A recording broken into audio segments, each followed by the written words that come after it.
Hey everyone, Nigel and Luke here, and welcome to another edition of Crimes of the Week International.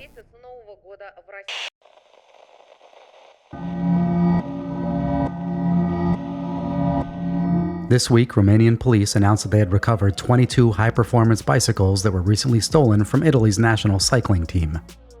According to reports, the bicycles were stolen while the Italian team were staying in France during the UCI World Track Championships and went missing from a hotel in the city of Lille on October 23rd. Understandably, the theft came as a major blow to the Italian team. Not only were the 22 bikes worth an estimated 600,000 euros or approximately $700,000 US, but they had sentimental value. Some had been painted gold in honor of recent Olympic victories, while others had custom titanium 3D printed handlebars. Luckily for the bike's owners, Romanian police stumbled across them during a drug raid on October 28th in Vrancea County. Though the bicycles are worth roughly 30,000 euros each, investigators found out that the criminals who stole them had been trying to sell them for just 1,500 euros apiece. Representatives from the Italian embassy thanked Romanian officials for finding the bicycles, adding that it meant a great deal to the team. 4 people were arrested by Romanian police on suspicion of theft in connection with the incident.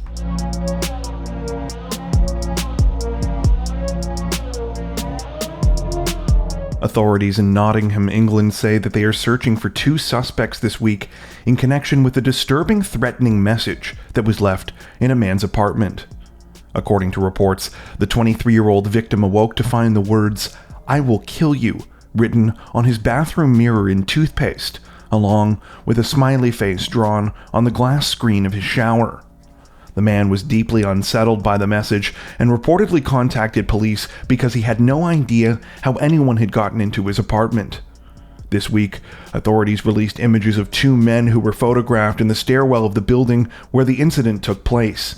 Police say that they want to speak to the men in connection with the threatening message and are asking the public to come forward with any information that they might have.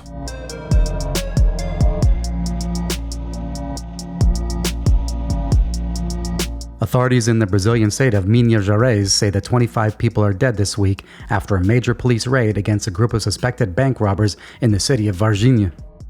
According to reports, the operation took place on October 31st on 2 farm properties where the group was hiding out. Police had learned that the suspects were planning a major bank robbery in the city and decided to intervene before it could take place. When police arrived, they were met with resistance by the well-armed suspects and a shootout occurred. 25 people were killed during the gunfight, all of whom were reportedly members of the supposed group of bank robbers. No police or civilians were injured during the raid. After the fight was over, police seized a large quantity of weapons, ammo, and body armor that it was believed the group planned to use during their bank robbery. Authorities in Brazil say that heavily armed groups like this that commit major robberies are an ongoing problem in the country. Regular viewers of our Crimes of the Week International series might remember that back in August, we covered one of these crimes that took place in the city of Araçatuba. In that case, 15 to 20 armed robbers were able to rob 3 different banks in the city at the same time, overwhelming authorities and using remotely triggered explosive devices to carry out their attack.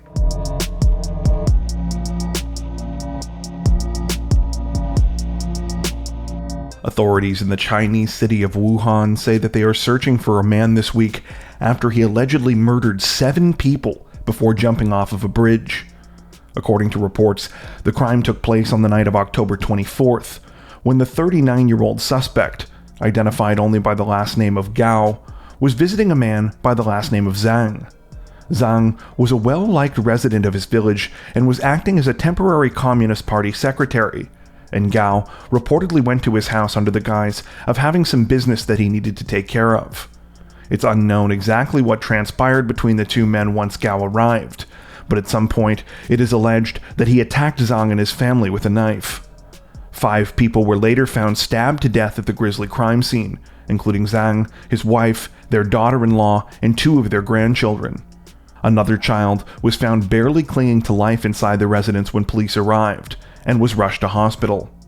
After Gao fled the residence, authorities say that he fatally stabbed 2 more people, a passerby and a driver whose car he stole to try and leave the area.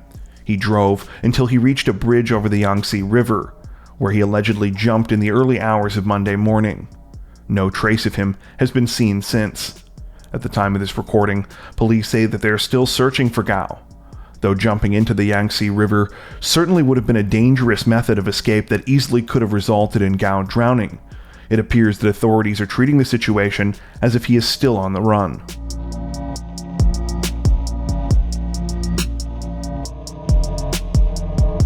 Authorities in the South African city of Port Elizabeth say that they are investigating the murder of a 60-year-old man this week after he was allegedly beaten to death with a mannequin. According to reports, the incident took place at approximately 2:30 a.m. on November 2nd on Durban Road in the area of Corsten. A homeless man who was right near the crime scene said that he was awoken by the suspect, but when the man realized he was not the person he was looking for, he continued on. A short time later, the suspect approached the 60-year-old suspect on a nearby set of stairs and began to brutally beat him with the mannequin. After the assault was over, the suspect reportedly fled with the mannequin still in his possession. The victim was pronounced dead at the scene. At the current time, both his identity and the identity of the suspect are unknown. Representatives from the South African Police Service are asking members of the public who might have witnessed the crime or who might be able to identify the suspect or victim to please come forward with any information. The investigation is still ongoing.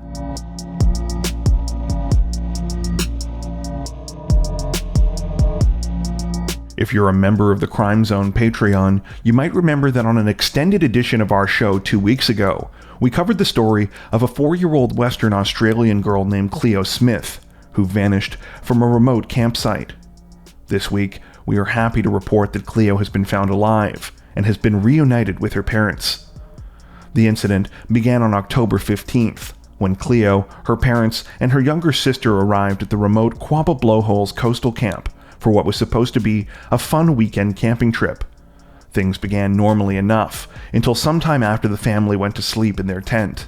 At some point between 1:30 and 6 a.m., Cleo vanished without a trace.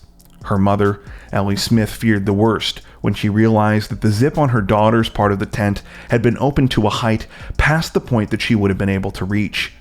For 18 days, a frantic search of the surrounding area was conducted, covering land, air, and sea.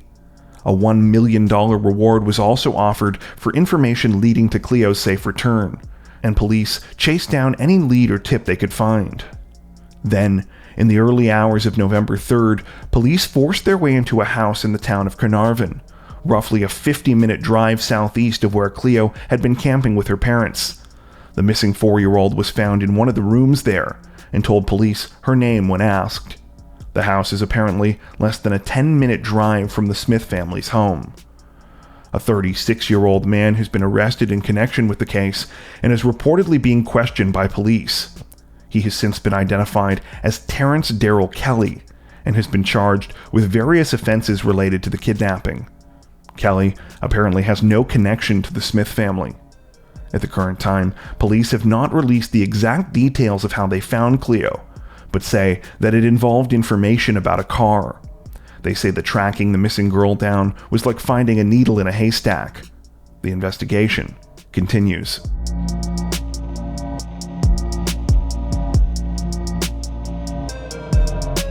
Authorities in the Indian state of Maharashtra say that a 45-year-old man has been arrested and is facing numerous charges this week after he allegedly carried out the murders of 2 of his neighbors and seriously injured 4 other members of a family. According to reports, the chilling crime was fueled by a petty fight between the suspect, Mohammed Ansari, and his neighbor, Kamruzma Ansari.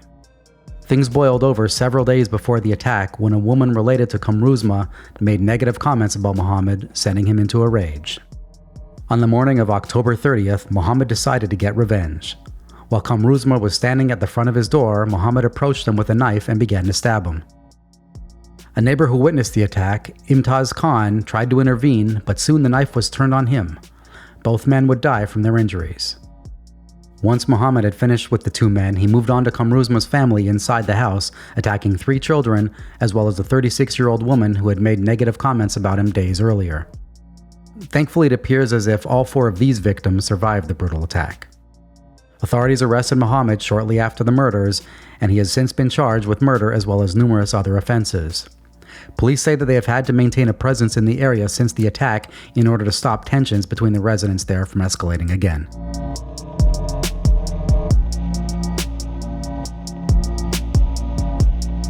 Representatives from Japan's Tokyo Metropolitan Police say that a 24-year-old man is in custody this week after he allegedly injured 17 people during a terrifying and premeditated Halloween attack on a commuter train.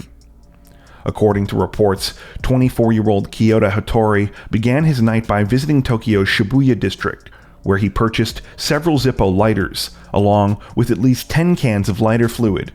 He then transferred the lighter fluid into several plastic bottles, so they would be easier to transport and ignite while carrying out his attack. At some point, he also purchased and changed into a costume of the Batman villain the Joker and armed himself with a knife. He then boarded a train headed from Hachioji to Shinjuku. For the passengers aboard the train, everything appeared to be normal until they neared Kokuryo Station in Chofu. That's when Hattori pulled out his knife and thrust it into the chest of a man in his early 70s. Panic ensued as Hattori began to attack anyone he could within his reach. When the train arrived at Kokuryo Station, it was reportedly misaligned with the platform. Unaware of what was happening inside, the driver did not immediately open the doors, leaving desperate people to try and scramble out of the train's windows.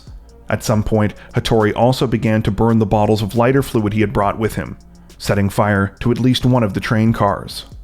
Though no one was killed as a result of the terrifying incident, 17 people were injured, including the man in his 70s who reportedly remains in critical condition.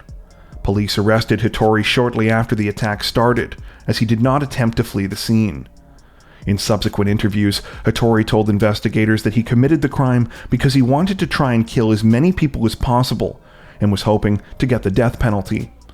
He said that he had chosen this particular train line because there weren't as many stops, and he knew that it would be packed with people celebrating Halloween. He also claimed to be a massive fan of the Joker character, and said that he had been inspired by similar train attacks that had occurred recently in Japan. Regular viewers of our Crimes of the Week International series may remember that we covered one such attack back in the summer, when a man aboard a train in Setagaya Ward slashed 10 passengers and unsuccessfully tried to light cooking oil inside as well. This latest incident has led to calls from the public to increase safety standards on Tokyo area trains, as passengers grow increasingly worried about these kinds of attacks. That brings us to the end of this edition of Crimes of the Week International. If you're a fan of the new series, don't forget to tell us in the comments section below. While you're there, make sure to subscribe to Crime Zone for more true crime content like this, making sure to hit the notification bell to stay up to date with our latest videos. Thank you for watching.